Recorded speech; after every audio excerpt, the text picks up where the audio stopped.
Hello everyone, thank you for joining me. This is Michael Voss, Dragon of the Southern Tier. Happy to be here with you once again. And everybody, it's great to be back on the No Soundbites Allowed podcast here with you, talking with you. It's been a hectic time. I finally pretty much caught up after CPAC with everything that's going on. We're working on petitions in the local area. For people who don't know, if you're a Republican, please reach out. We want to get those petitions signed to get choices on the ballot for you. Especially, there's one special race that I definitely want people in my area, in the Southern Tier, to reach out to me about so I can help them get those signatures, get that candidate onto the ballot. More about that coming very soon. But separate of that, let's talk about coronavirus. I mean, it's everything that everyone is talking about right now. In fact, it's almost the only thing that everyone's talking about. But there's a lot of aspects of that. And I've been having a couple of conversations, very unique conversations with some people down in DC, people in the Southern Tier of New York and across the country, talking about different aspects of what's going on with Corona and how's it affecting the rest of the nation. Now, we know that we just had the latest round of the unemployment numbers coming out. We're at 3.5%. The country is going along very strong. We just had an interest rate cut by the Fed. This indicates a very strong economy going forward. The economy should be running at 100%, but we will probably see a slowdown in the economy because there is a lot of fear out there. And I mean massive amounts of fear. We're hearing from every major news agency that we should be terrified of what's going on with the coronavirus, that it is absolutely devastating China. It is absolutely devastating countries around the world, and it will devastate America. At the same time, we're hearing pushback by Democrats, by progressives, really.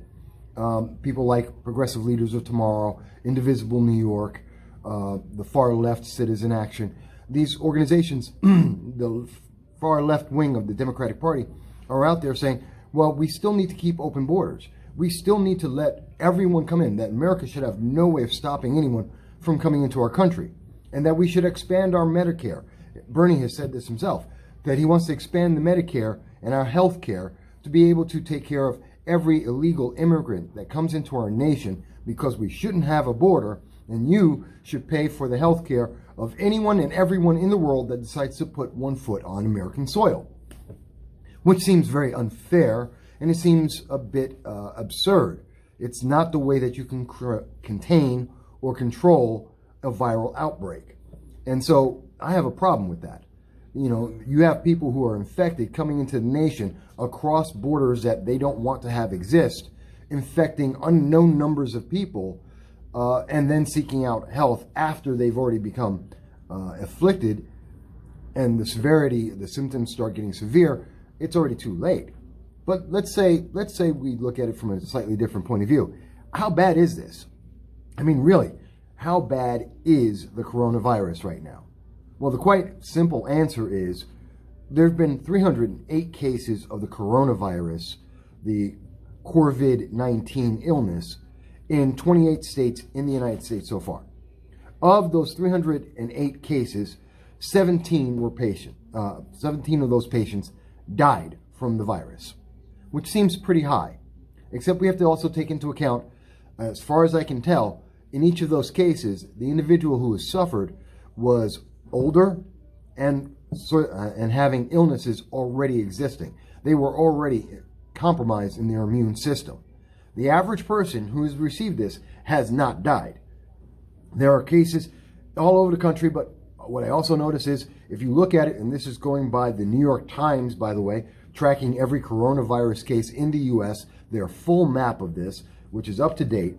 And if we're looking at where it's been affecting everyone, well, you'll see that the major cases are in New York State, in California, in Washington State, and to a lesser extent, also in Texas and in Connecticut. Gee, what do we know about these cases? What do we know about these places?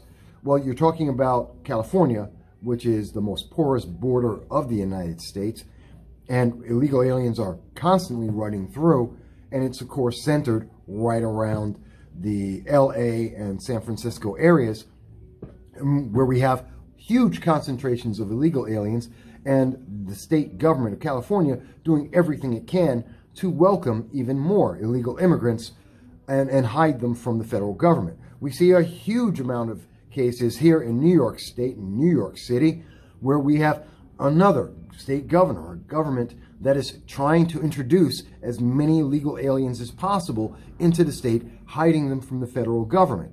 And we have it in Washington State, right around Portland, where we see, again, notice there's a trend, where we allow illegal aliens into the nation, where we hide them from the federal government, where we hide them from prosecution. We have the highest cases of the coronavirus incidents.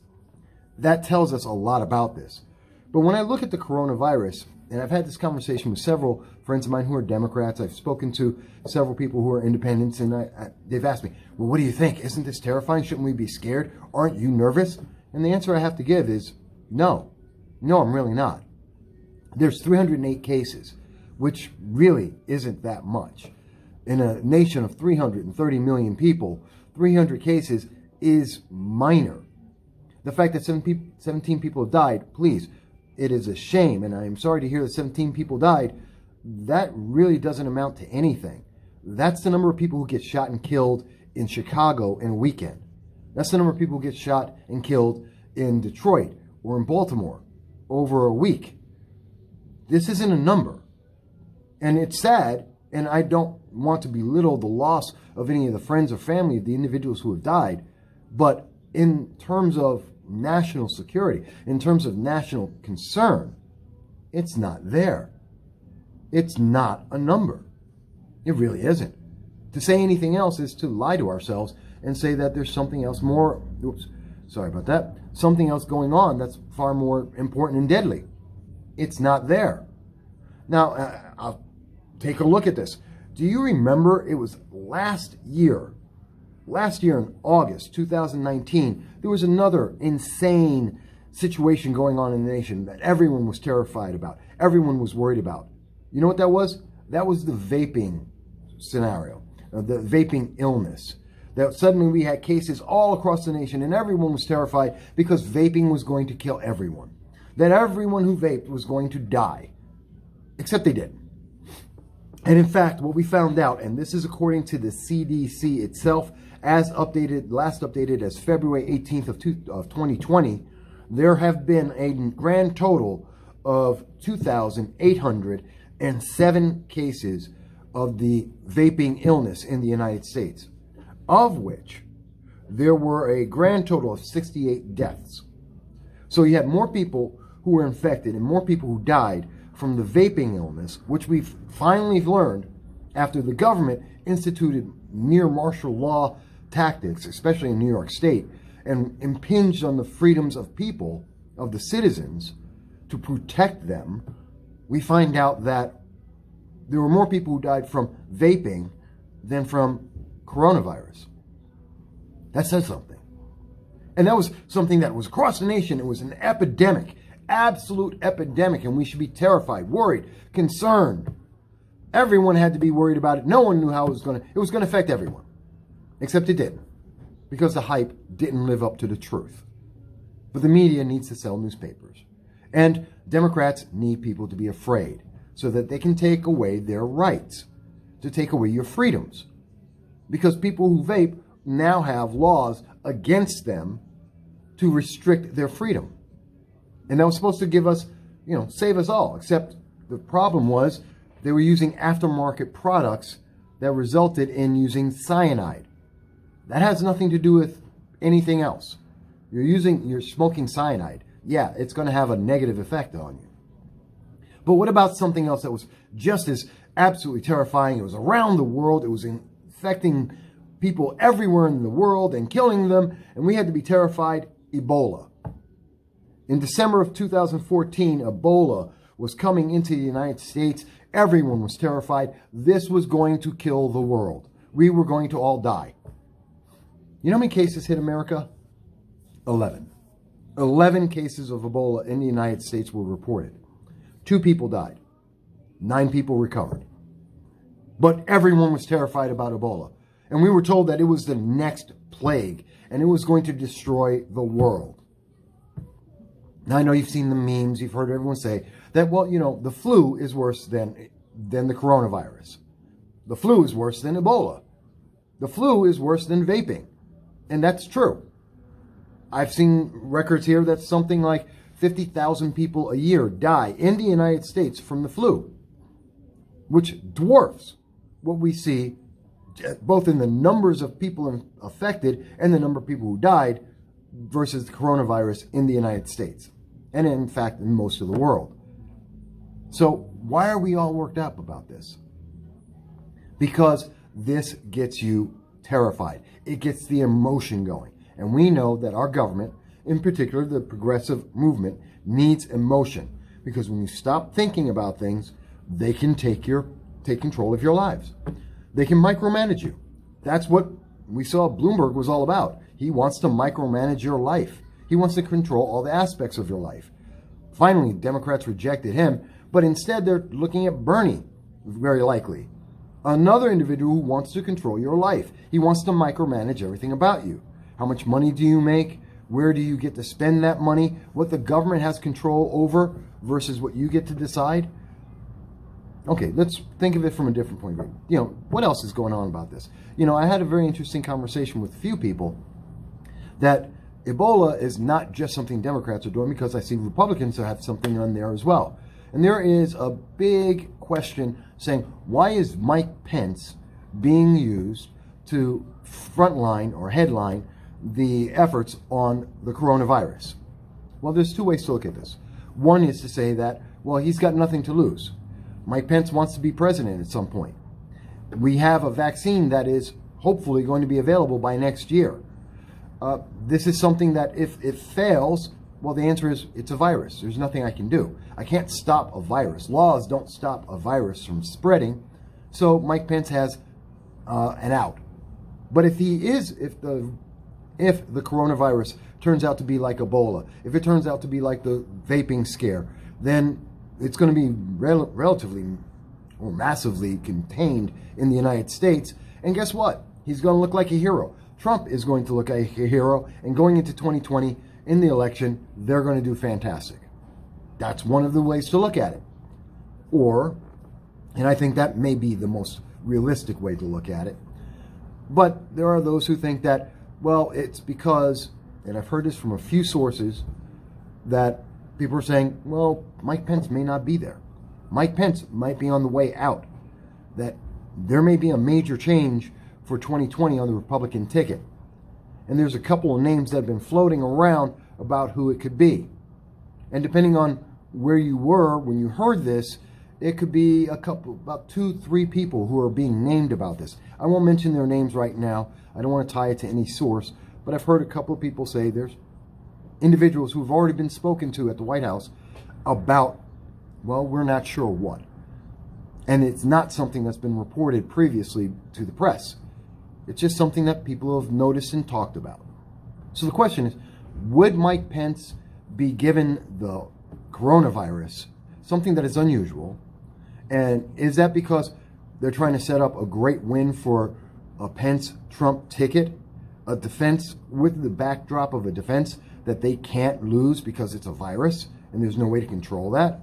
Or is it that this is the way that if it fails, if people are affected, if there's any negative feedback, it goes on to the Vice President, Pence, and that's an excuse to get rid of him to take on someone else? Now, I personally have not heard that Mike Pence has had any problems with Donald Trump. I don't believe that that's the case. I do believe that you may see Mike Pence using this as a catapult to 2024 when he wants to run for president. And I think that you could see this if the numbers stay consistently in the range they are in right now. You could see that the coronavirus is going to be used as a reason of a success story by President Trump and by Vice President Pence in containing this. Because borders matter.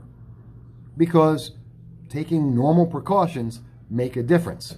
Because the United States has one of the best healthcare systems in the world without single-payer healthcare. But maybe I'm wrong.